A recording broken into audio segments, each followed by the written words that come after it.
आप लोगों को पता ही होगा भी एथर कंपनी ने अपना नया स्कूटर लॉन्च किया है एथर रिस्टा, और इसका टॉप एंड वेरिएंट जो है एथर रिस्टा जेड, जिसमें बैटरी पैक हाइयर लगा हुआ है 3.7 किलोवाट का। उसकी रेंज अप्रोक्सीमेटली आईडीसी तो 160 किलोमीटर है, और उसके साथ में काफी सारे लोग डिमांड कर रहे हैं कि यार ओला एक्स1 प्रो जनरेशन 2 जो कि अप्रोक्सीमेटली 195 किलोमीटर की रेंज क्लेम करता है, फिर आईडीसी रेंज उसकी 195 किलोमीटर है, और इन दोनों के अंदर बैटरी पैक में ज्यादा डिफरेंस नहीं है, 0.3 किलोवाट का ही डिफरेंस है। तो इन दोनों का कंपैरिजन तो बिल्कुल बनता है, और आप लोगों की अगर डिमांड हो और मैं ऐसा वीडियो ना बनाऊं तो ऐसा हो नहीं सकता। तो आज हम कंपेयर करने वाले हैं ओला एक्स1 प्रो जनरेशन 2 को एथर की Rizta Z 3.7 kilowatt battery pack वाले वेरिएंट के साथ में। अब जैसा आप सबको पता है हमारा वीडियो स्टार्ट होता है सबसे पहले दोनों ही व्हीकल के लुक्स से। अभी लुक वाइज बात की जाए तो रिस्टा जेड जो है वो आपको ओला से ज्यादा बेटर लग सकता है, क्योंकि नो डाउट लुक एक फैमिली स्कूटर वाला लुक देता है, और काफी कुछ इसमें नया एडवांटेज भी है, जैसे आपको बैक रेस्ट मिल जाता है पिलियन के लिए। यहाँ पे आपको अच्छा खासा बिग साइज का फ्लैट फुटबोर्ड देखने को मिल जाता है। बूट स्पेस भी काफी अच्छा है 34 लीटर का, हालांकि सेम बूट स्पेस ओला भी ऑफर कर रहा है। यहाँ पे आपको फ्रंट में टेलीस्कोपिक फॉग देखने को मिल जाते हैं, रियर में इसके अंदर आपको मोनोशॉक ही देखने को मिलता है। और हेडलाइट सेटअप की बात करें तो हेडलाइट सेटअप कुछ टीवीएस iQube जैसा ही है। आप कमेंट में जरूर बताना आपको क्या लगता है इसके बारे में कि क्या टीवीएस iQube जैसा है या नहीं। वहीं दूसरी तरफ बात की जाए ओला एक्स1 प्रो जनरेशन 2 की, तो इसका लुक एक ना तो क्लासिक में आता है ना ही स्पोर्ट में आता है, इसका दोनों का मीडिएटर लुक है। और इसके अंदर भी आपको अभी जो नया जनरेशन आया है या फिर नया मॉडल है जिसका नया इन्होंने बिल्कुल ही नया डिजाइन कर दिया है, उसके अंदर आपको ग्रैब हैंडल मिल जाता है, फ्लैट फुटबोर्ड भी काफी अच्छे साइज का मिल जाता है, बूट स्पेस वही 34 लीटर का मिल जाता है। और इसका हेडलाइट या फिर लाइट थ्रो कहे हैं वो मुझे लगता है एथर रिस्टा जेड के कंपैरिजन में इसका ज्यादा अच्छा होगा, क्योंकि इसका जो हाई बीम है वो काफी अच्छा लाइट थ्रो फेंकता है। मैंने जितना यूज किया है उसके हिसाब से, एथर का मैंने नहीं देखा है तो एग्जैक्टली नहीं बता सकता कि क्या एथर का बेस्ट है या फिर ओला का बेस्ट है। बाकी मुझे लगता है जो लाइट सेटअप उसके हिसाब से ओला का ज्यादा बेस्ट होगा। अब बढ़ते हैं अपने मेन पार्ट के ऊपर जो कि होता है परफॉर्मेंस से रिलेटेड। परफॉर्मेंस की बात आती है तो सबसे पहले बात आ जाती है मोटर की। दोनों में ही आपको लगभग सिमिलर मोटर देखने को मिलती है, PMSM मोटर ही,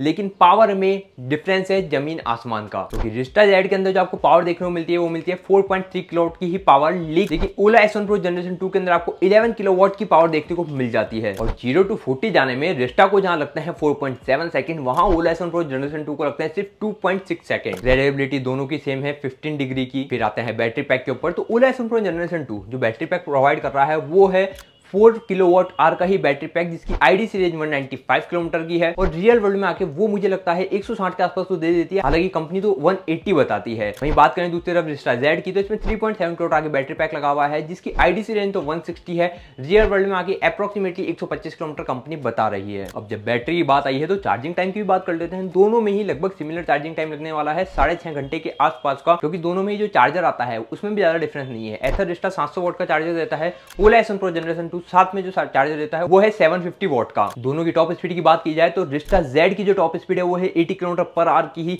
वहीं ओला एक्स1 प्रो जनरेशन 2 की जो टॉप स्पीड है वो है 120 किलोमीटर पर आवर की। सीट हाइट की बात करें तो ओला एक्स1 प्रो जनरेशन 2 की सीट हाइट थोड़ी सी ज्यादा है रिस्टा जेड के कंपैरिजन में। रिस्टा जेड की है 1140 mm की, ओला एक्स1 प्रो जनरेशन 2 की जो सीट हाइट है वो है 1288 mm की। कार्ब वेट में ज्यादा डिफरेंस नहीं है, ओला का 116 किलो है और रिस्टा का 119 किलो है। बात करते हैं टायर्स की, तो दोनों के अंदर आपको 12 इंच के एलॉय व्हील देखने को मिल जाते हैं, और दोनों ही ट्यूबलेस टायर के साथ आते हैं। बात की जाए फ्रंट टायर की, तो फ्रंट में दोनों में डिस्क ब्रेक ऑफर किया जाता है। रियर के अंदर जो है रिस्टा जेड के अंदर ड्रम ब्रेक ऑफर किया जाता है, ओला एक्स1 प्रो जनरेशन 2 के अंदर डिस्क ब्रेक ऑफर किया जाता है। अब आते हैं देखो दोनों के स्मार्ट फंक्शंस की, तो एक नॉन टच डिस्प्ले के साथ आता है जो कि रिस्टा जेड है, ओला एक्स1 प्रो जो है वो टच डिस्प्ले के साथ आता है। ओला एक्स1 प्रो के अंदर आपको जो प्राइस सेगमेंट के अंदर मिलने वाला है, प्राइस तो अभी आपको बताने वाला हूं, उसी प्राइस के अंदर आपको सारे स्मार्ट फंक्शन देखने को मिल जाते हैं, जितने भी इनके MUIS 3 था, 4 है, जो भी इनके अपग्रेडेड वर्जन होने वाले हैं सारे सॉफ्टवेयर वर्जन भी आपको फ्री में ही मिलते हैं। लेकिन एथर रिस्टा के अंदर आपको 20,000 रुपए एक्स्ट्रा पे करने पड़ेंगे अगर आपको इनके स्मार्ट फंक्शन चाहिए। तो अब इसके अंदर जो इनके स्मार्ट फंक्शन की बात की जाए उसमें 2 स्मार्ट फंक्शन काफी अच्छे लगे हैं।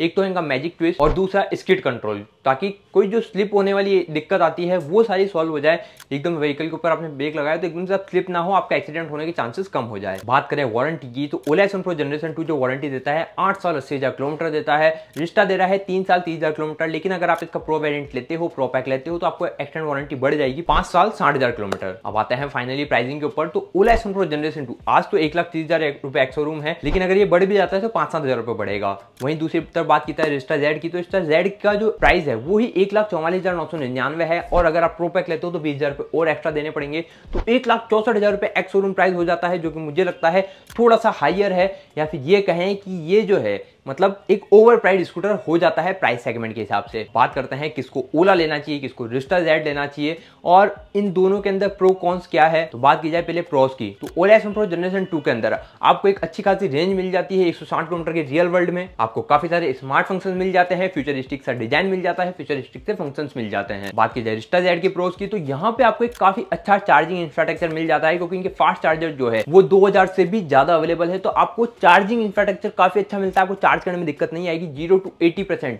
सिर्फ 1 घंटे के अंदर चार्ज हो जाएगी इनके एथर ग्रिड से। रिस्टा जेड के अंदर आपको फिजिकल की ऑफर की जाती है, जो कि ज्यादा कन्वीनियंट हो जाती है, घर में कोई भी चलाए किसी को भी कोई प्रॉब्लम नहीं आती है। बात की जाए कॉन्स की, तो सर्विस से रिलेटेड ओला के अंदर काफी सारी प्रॉब्लम्स है। काफी सारे लोग कमेंट करते हैं मुझे, काफी सारे लोगों के कॉल्स आते हैं कि भैया हमको सर्विस टाइम पे नहीं मिलती है, लेकिन उसको ओला इंप्रूव कर रहा है। लेकिन अभी के लिए तो उसको हम कॉन्स में ही रखेंगे। और दूसरा कॉन्स है कि इनके जो चार्जिंग इंफ्रास्ट्रक्चर है या फिर फास्ट चार्जिंग नेटवर्क है वो इतने ज्यादा नहीं है, बहुत कम है। मैं बात कर रहा हूँ राजस्थान की, राजस्थान में टोटली 4, 5 या फिर मैक्सिमम 10 आज की डेट में फास्ट चार्जर अवेलेबल है। रिस्टा जेड के कॉन्स की बात की जाए तो मुझे लगता है सबसे बड़ा तो एक तो प्राइसिंग का, ये जो 20,000 रुपए एक्स्ट्रा ले रहे हैं प्रो पैक के, वो इनको इंक्लूड करके देने चाहिए। अब इस प्राइस पॉइंट के ऊपर आपको जो मोटर पावर मिल रही है वो मिल रही है सिर्फ 4.3 किलोवाट की ही, जो कि मुझे लगता है थोड़ी कम है। इसको अप्रोक्सीमेटली 6 किलोवाट या फिर 7 किलोवाट तक तो होनी चाहिए थी। अब आप डिसाइड करना आपको कौन सा लेना चाहिए। मैंने दोनों के बारे में आपको डिटेल में बताया है, दोनों के प्रो कॉन सब कुछ बताया है। आप मुझे कमेंट में ये जरूर बताना कि आप इन दोनों में से कौन सा लेने वाले हो, आपके लिए बेस्ट कौन सा हो सकता है और आपका पर्सनली फेवरेट कौन सा है। बाकी इसी तरीके के और वीडियोस के लिए चैनल को सब्सक्राइब करके बेल आइकन जरूर दबा देना। मिलता है आपसे अगले वीडियो में। Okay bye.